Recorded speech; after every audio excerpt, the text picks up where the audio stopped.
Now pay attention and listen carefully to this.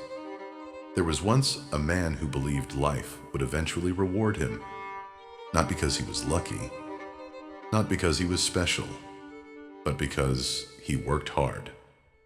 He woke up early, he did the right things. He stayed honest when dishonesty seemed easier. He remained loyal when betrayal was common. He sacrificed when others indulged.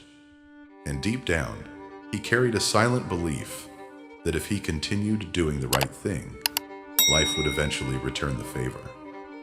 His name was Daniel, and for many years, that belief kept him moving. Then one day, life shattered it, not all at once, not with a dramatic explosion, but piece by piece, like a ship slowly taking on water. First came the job loss. The company he'd spent 12 years building with suddenly decided to restructure. One meeting, one handshake, one polite email, and just like that, 12 years vanished. Daniel drove home in silence.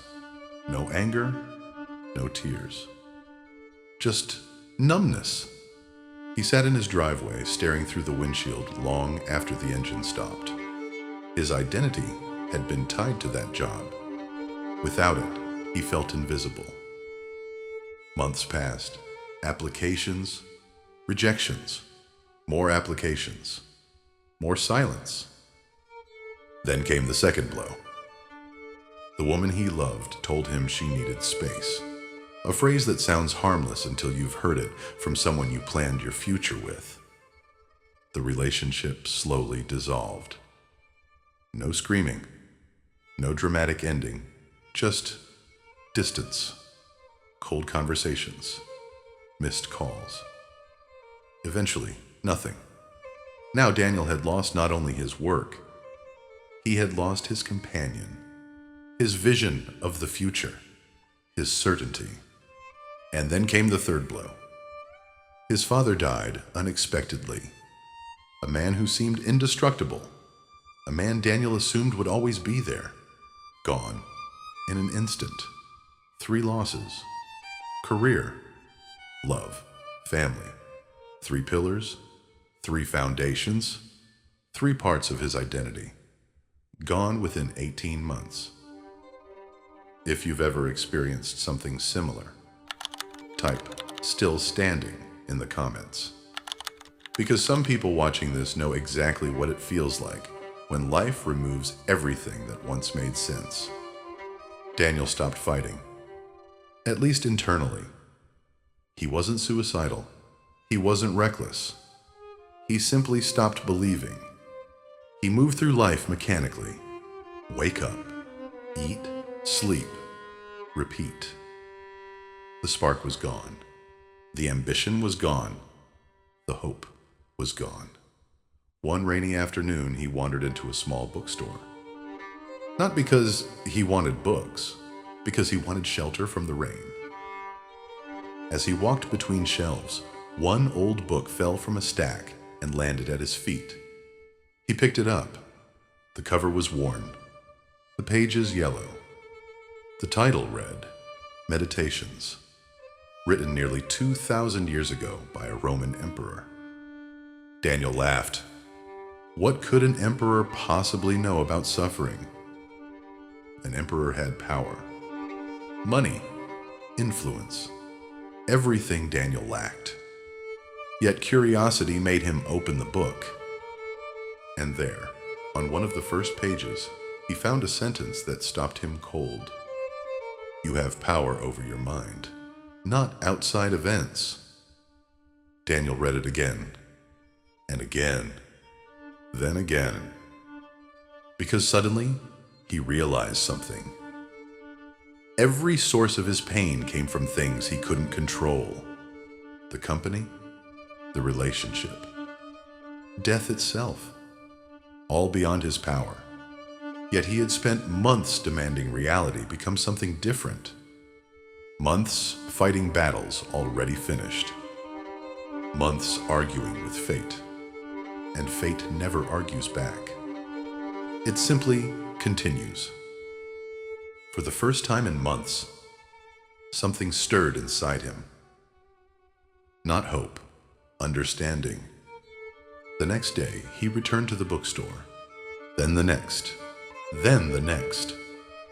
He began studying the teachings of Marcus Aurelius, then Epictetus, then Seneca. He discovered something shocking. These men weren't teaching comfort. They weren't teaching positive thinking. They weren't teaching manifestation. They were teaching reality. Reality without illusions. Reality without excuses. Reality without self-pity. And for the first time in years, Daniel felt challenged. Not by life, by himself. One morning he read a passage from Epictetus. It is not what happens to you, but how you react to it. Most people hear that quote and move on.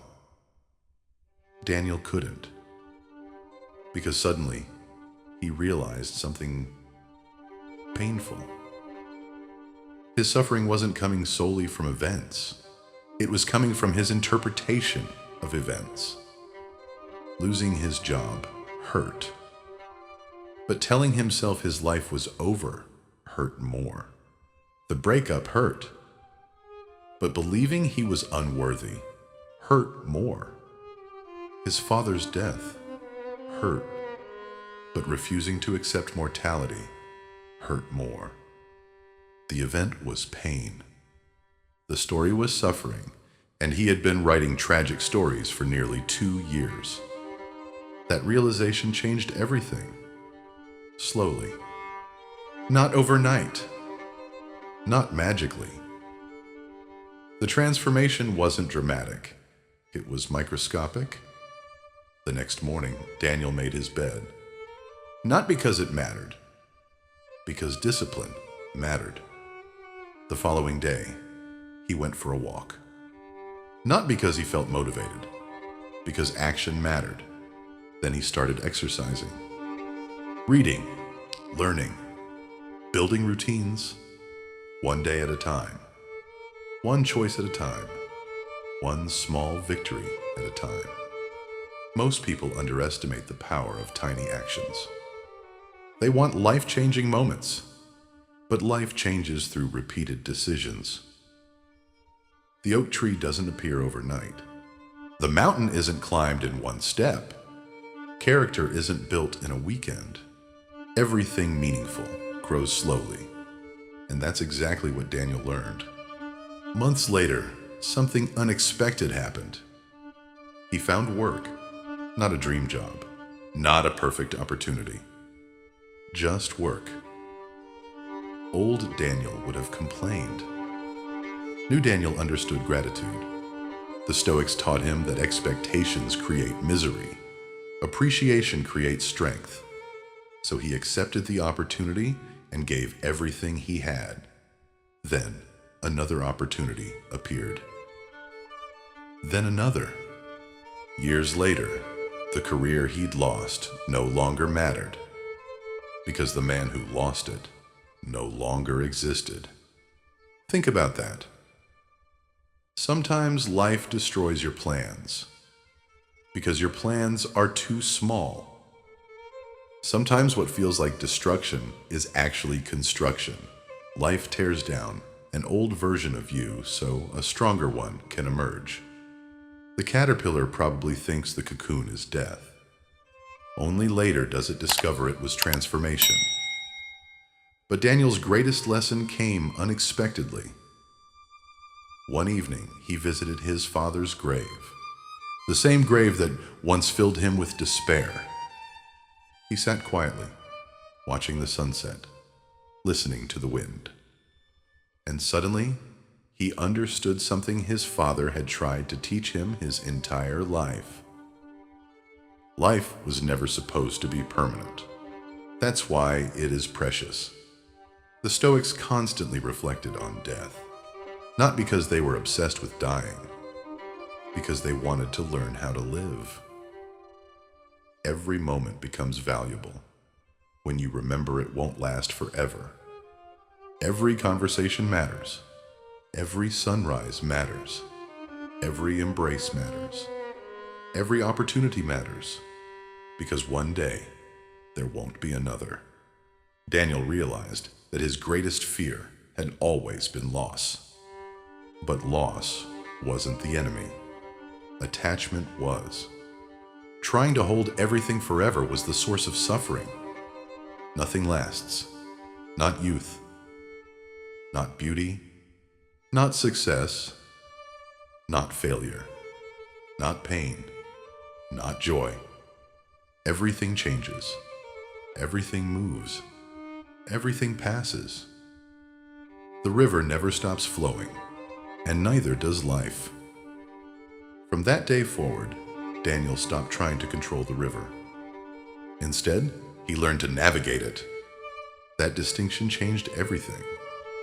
Because many people spend their entire lives fighting reality, complaining about weather, complaining about aging, complaining about people, complaining about circumstances, fighting things beyond their control, then wondering why they feel exhausted.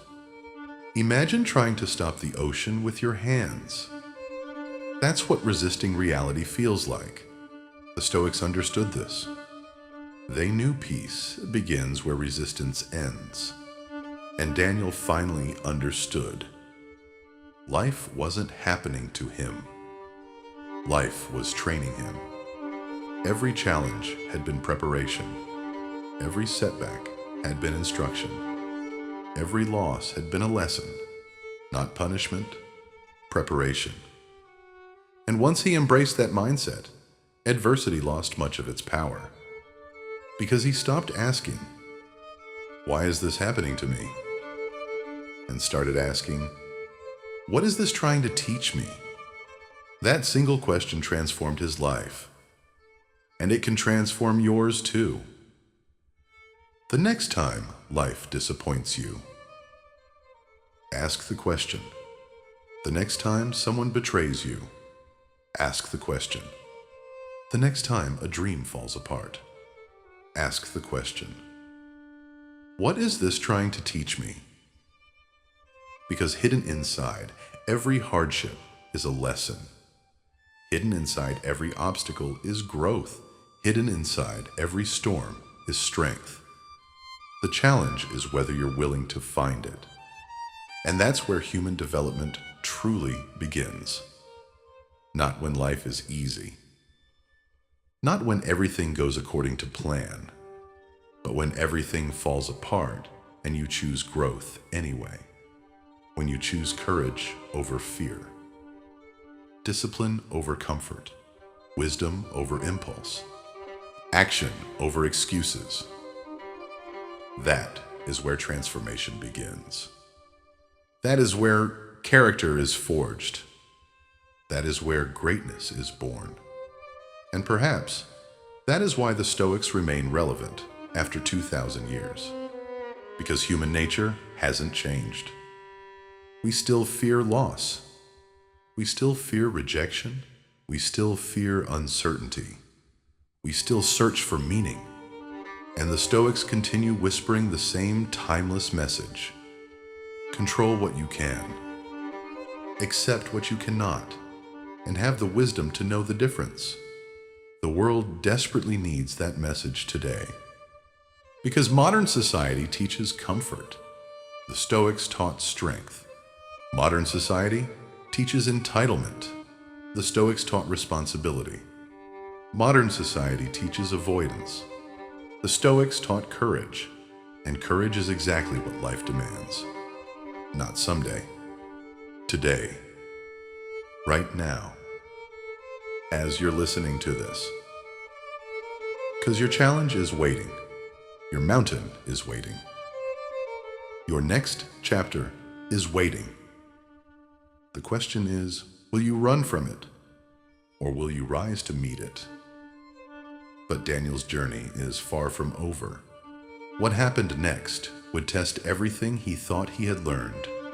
A challenge so unexpected, so painful, that it would force him to make a choice that every one of us must eventually make. Will you curse your fate or learn to embrace it? In part 2, Daniel discovers one of the most powerful Stoic principles ever taught: the secret of turning pain into power, setbacks into strength, and adversity into an advantage. If this story spoke to you, make sure you watch the next episode, because the lesson that changed Daniel's life forever might be exactly what you need to hear right now. And remember, the obstacle is not in the way. The obstacle is the way. I'll see you in part 2.